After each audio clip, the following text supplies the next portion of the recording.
around us. And things feel like they're out of our control.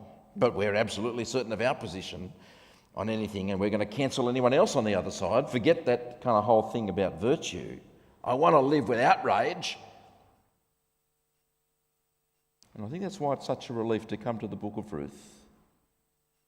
Because despite them living in such dark times, there's no international sex trafficking going on, no scandals, no nasty politics. It's the account of one ordinary family. Real people, real places, the intimacies of their daily lives. And as we're led through the story, it's told with great gentleness and reserve. And it's about the hiddenness of God's hand precisely in those daily circumstances when there's so much chaos around them. Just like we experience. Not a little bit. The hiddenness of God's hand in our lives. Right? Particularly in circumstances that are bitter and difficult and painful and just not explainable. God only acts openly twice in this book, once at the beginning and once at the end. But the hidden hand of God is at work in everything in the book, domestic and national, working all things, actually, towards the rest which his Son Jesus Christ gives, the home that he's making for all who trust him. And we'll see a glimpse of that at the end today. And we're going to look at the story in Ruth in 3 acts this morning in chapter 1, and then think about how it works for us contemporary readers this side of that first Easter. So firstly, verses 1 to 5, the emptying of Naomi. When you look at those first few verses, we've got a picture of acute suffering in one family, moving from fullness to emptiness. In the days when the judges ruled, there was a famine in the land, and a man of Bethlehem in Judah went to sojourn in the country of Moab, he and his wife and his 2 sons. The name of the man was Elimelech, and the name of his wife Naomi, and the names of his 2 sons were Mahlon and Chilion. They were Ephrathites from Bethlehem in Judah, and they went into the country of Moab and remained there, but Elimelech, the husband of Naomi, died. And she was left with her 2 sons. These took Moabite wives. The name of one was Orpah, the name of the other Ruth. They lived about 10 years, and both Mahlon and Chilion died, so that the woman was left without her 2 sons and her husband. Right at the beginning, there's double darkness. There's the time of the judges, and there's famine. And famine was God's response to the people of Israel forgetting him. And famine makes every family in Israel fragile. But instead of dealing with the leadership of Israel at the time, we're introduced to one family, a man of Bethlehem in Judah. And when you go through this kind of book in the Bible, names really matter. Bethlehem, the place where Jesus was born, means house of bread. It was the wheat basket, the food basket of Israel. But they're in a famine. And as soon as we take in that irony, that mismatch, we hear the fateful decision of one man, a decision that will change everything. He takes his family for a short stay in Moab. Now, to the person who's been reading through their Bible, they'll say, Moab? Really? Because Moabites are Israel's enemies. They've lied to Israel, they've cursed Israel, seduced them. They're a nation that worships, amongst other gods, the god Chemosh, who demands literal human child sacrifices and tries to leverage him for food through that. Food and rain and bread. And you're going to take your 2 boys there, Elimelech? You think they'll flourish in a place like that? And we've got to wonder, I think, does this man think that the hand of God is upon us? I'll just go where there's food anyway, like Jacob did when he went down to Egypt. Or should he have stayed put and cried out to God for help? We're not told, but there's no judgment on Elimelech. Before we find out that in fact it's a very bad move, we're told the names of the rest of the family members. Elimelech means, of course, my God is king. Naomi, my translation, my sweetness. my cutie pie.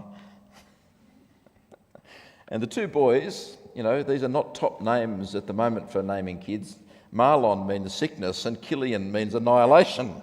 And in verse 3, we take on Naomi's perspective.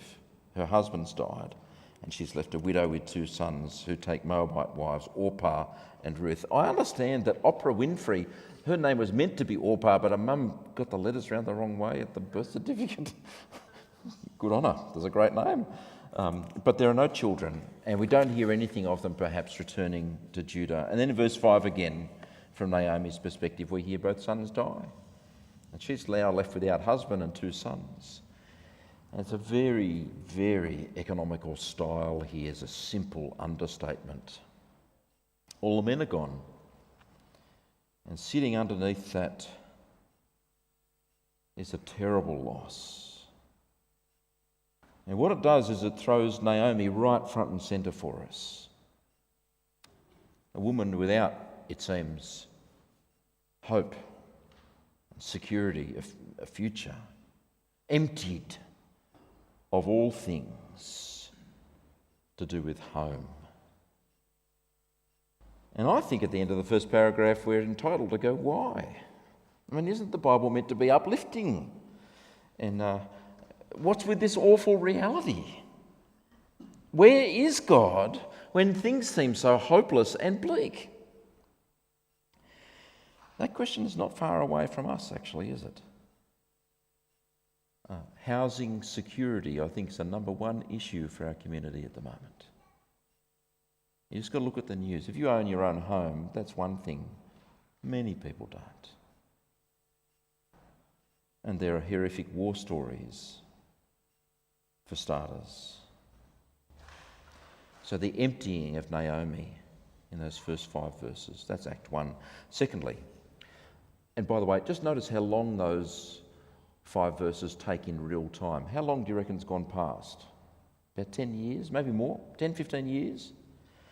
Well, the next 12 verses, verses 6 to 17, take just 1 day. And I think that's a signal to us to just slow down. Just notice the details here. See what's going on. The action slows down.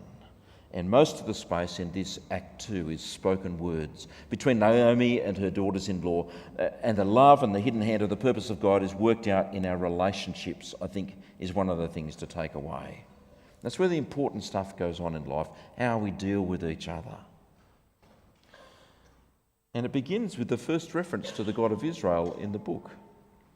Verse 6, "Then she arose with her daughters-in-law to return to the country of Moab, for she had heard in the fields of Moab that the Lord had visited his people and given them food." She might have been emptied during her time in Moab, but Naomi's heart has remained connected to Israel, and she initiates a return to her homeland.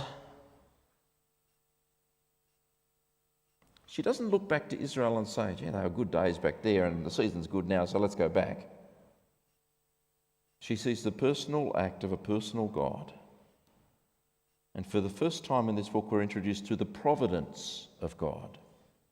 God, this God, the God of Israel, the creator of the whole world, sustains every creature, large and small. You don't put one bit of food in your mouth without him having its providence in his hand. If you go to Jozo's at lunch today, he's been the one who's made all of that food grow or be produced and given the skills to the chefs to produce that, so you'll be able to eat it. Come along, it'll be a great time, by the way. And his hand is active in what we talk about usually as just natural things, weather, seasons. But these things, according to the Bible, are not just products of time and chance. They are ordered in every way according to the providence of God. And all our free decisions, our actions, our joys, our sufferings, all our friendships and loves and disappointments are all drawn up into God's hand ultimately, and usually in a way that's hidden from us, right? We don't see this. And I've got one little thing to say. You know, our lives are not controlled by fate or chance, but by the good hand of our Heavenly Father. And that means that every experience, whether we call it good or bad, whether we call it, every decision, whether it's local or national or international, whether it's a global event, a national triumph or a tragedy, finds its meaning ultimately in the purposes of God, who is directing every event in this world.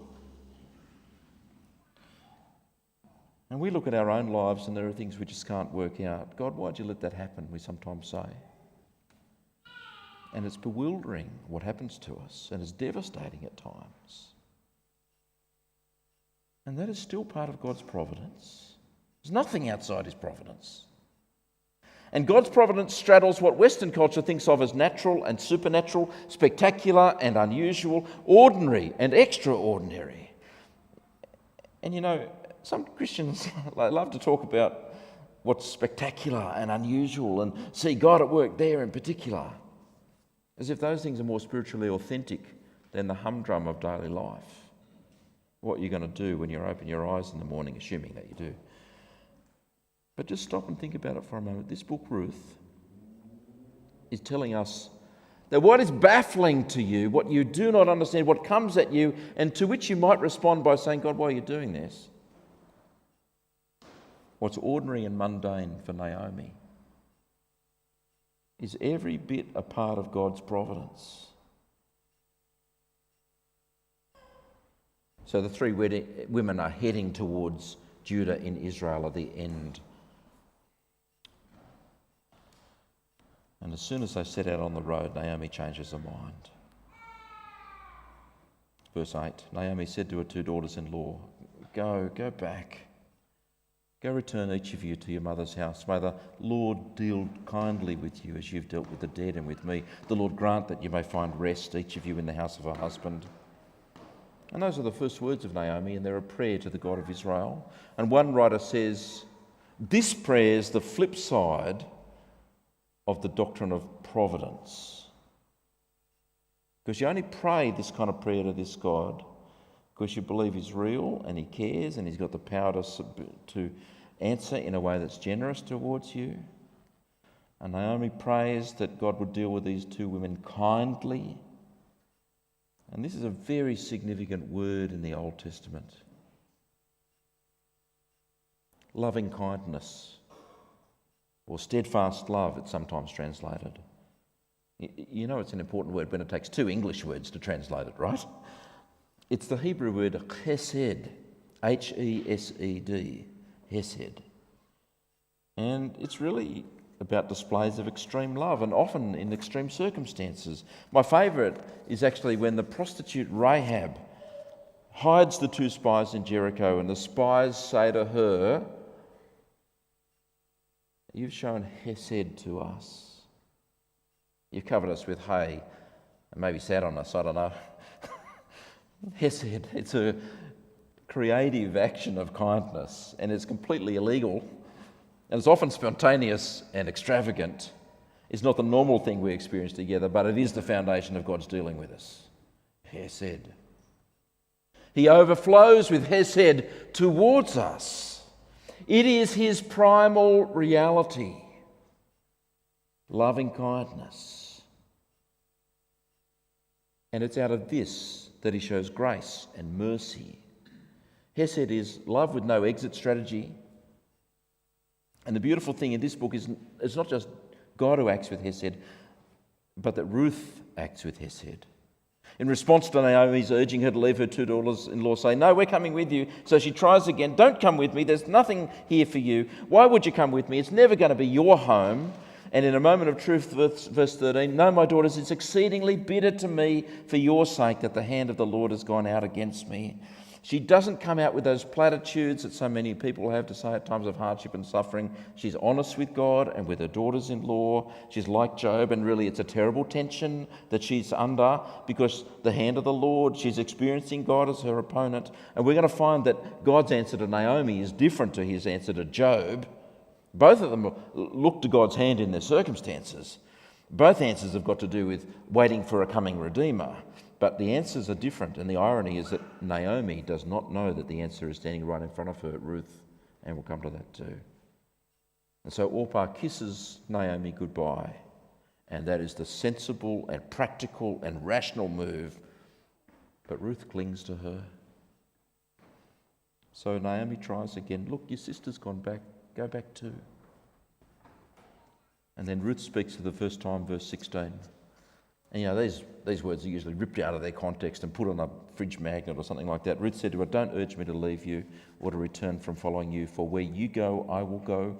Where you lodge, I will lodge. Your people shall be my people, and your God, my God. Where you die, I will die, and there I will be buried. May the Lord do so to me, and more also, if anything but death parts me from you." And I don't know, I guess Naomi goes, aye, she's a stubborn one. And so they go together to Bethlehem. But something's happened to Ruth, hasn't it? And it can only have happened through the authenticity and the honesty of Naomi's faith in the middle of very difficult circumstances. And don't you find that interesting? What's going on here?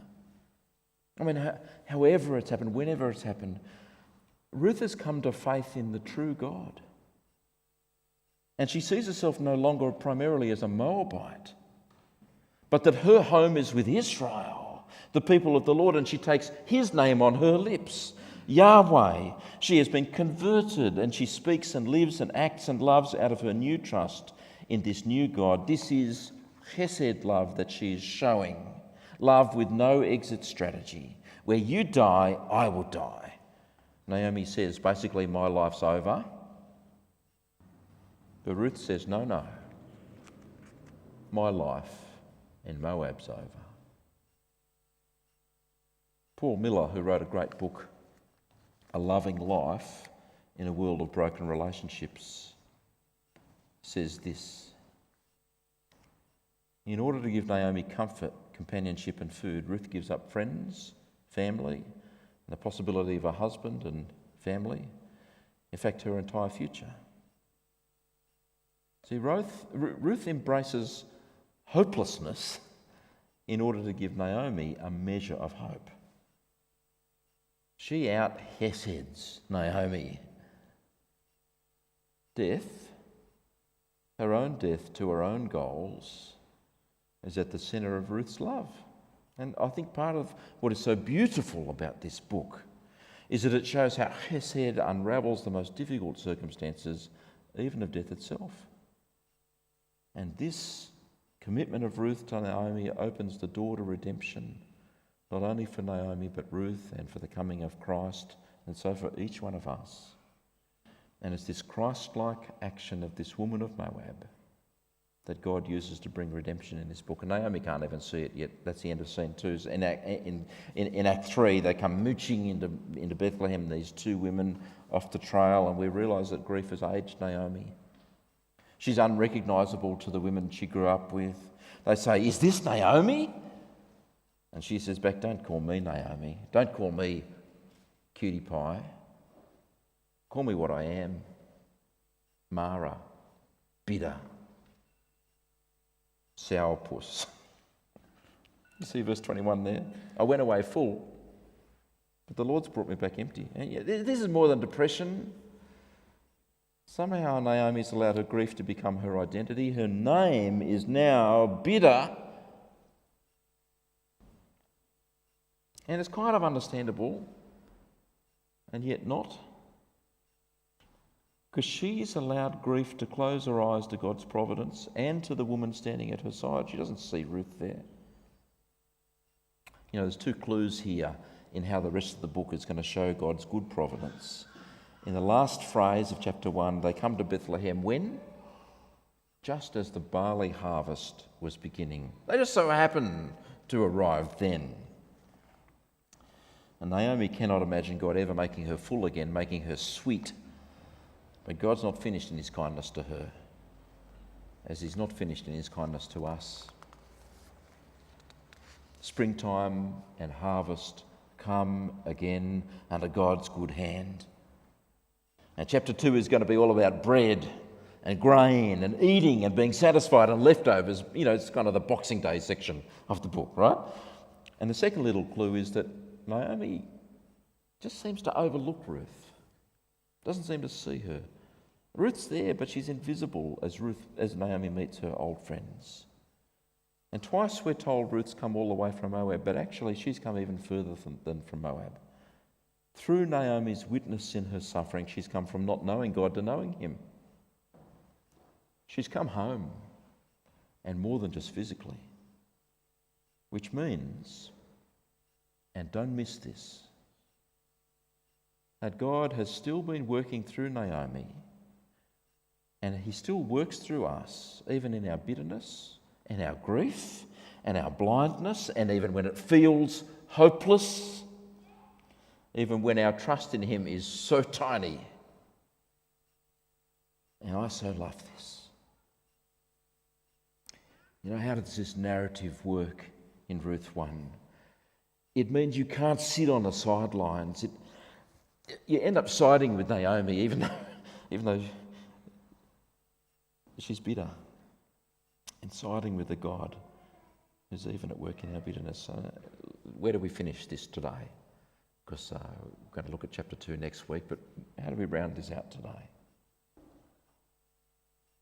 Well, without giving away the whole story, I've got to see that Ruth 1 is part of something that's bigger. Just shooting ahead to chapter 4, she actually becomes the great-great-grandmother to King David, in whose line many generations later is born Jesus, the Messiah. Because where God's heart is him doing whatever it takes to bring you home. Not just Naomi, not just Ruth. And this is how it works. See, the book of Ruth's not just a story of one family a long time ago in a country far, far away. Because you see, the way that God approaches Naomi, and the way he approaches all of us actually, is not based on us being more deserving or better than someone else or even the best version of ourselves. And once you see that is the decisive factor, is for him to do kindness, that changes everything. And it may be that you've become, through the difficulties of life, bitter, or if not bitter, maybe in danger of drifting that way. You might be someone who's been away from God and his people for years. You might be present physically at church every week, but you might have checked out emotionally or rationally over the years. God's person in name only, like Elimelech. Or you might be someone like Ruth, who's lived all her life worshipping idols. The idols that demand worship no matter the cost. I mean, the idols I'm thinking of are not things of wood and stone. They're more likely to be the acclaim of others, the sparkly things in life.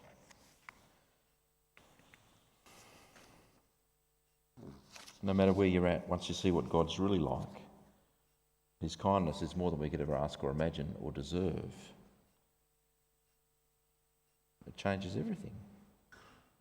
Because this God sees you, no matter your story, and knows you, even those things that no one else knows about you, and is calling you home to him, just like Naomi and Ruth. So when you come home to him and his provision for you, coming home to him won't look like moving house or getting on the bus at the end of the day after work. It's something that happens inwardly at first. And in our second reading today, the Lord Jesus, when he walked on earth, as it says, he said, "Come to me, all of you who are weary, heavy burdened, I'll give you rest. Come to me." I mean, to some extent, the reality is that life is a burden. And the things that happen, the things that we even bring on ourselves, often threaten to crush us. But Jesus was talking about something even more weighty. Jesus is talking about, in part, the burden of trying to be good enough for God. You know how this works in human relationships. You know the difference between the people you've always got to be telling how good they are, always careful to say sorry, always agreeing with them. And when that person's God, how can you ever do enough to placate him? Frankly, there are whole religions devoted to placating the gods. And there are not a few whole churches devoted to training people how to do enough good to make God happy with them. They're destined to fail. Because what it took to make a home for you with God is Jesus getting tossed out of his home. John's Gospel puts it this way: he came to his own, but they rejected him. And that wasn't just bad luck. Jesus walked towards the moment willingly. He asked his Father the night before he suffered on the cross in our place, "Father, if there is any other way but for me to go through this, then please make it known now. Nevertheless, what you want." But that night, the perfect Father said to his perfect Son, who had ever only pleased him, "No." And he poured out on his perfect Son his judgment, what we deserve for living our lives with our faces turned away from God. Far more interested in the stuff that he has given us than in himself. And so Jesus was tossed out so we could be welcomed in. And it's that Jesus who's hung on a cross who's saying to you right now, come home. When you come to me, come home. His kindness is more than we could ever know or imagine or deserve. Won't you come home?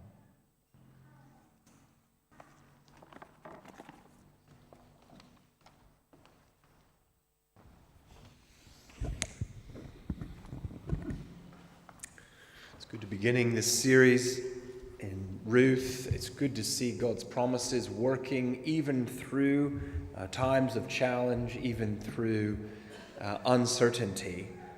What is certain in wherever we are in life is the promise that God has made to us, especially the promise of life in his Son Jesus. And what we're going to celebrate now as we stand together in just a moment. We're going to sing in a second, but we're going to actually read aloud a verse from Scripture. It's the Song of Praise of Mary, and it's Mary in a very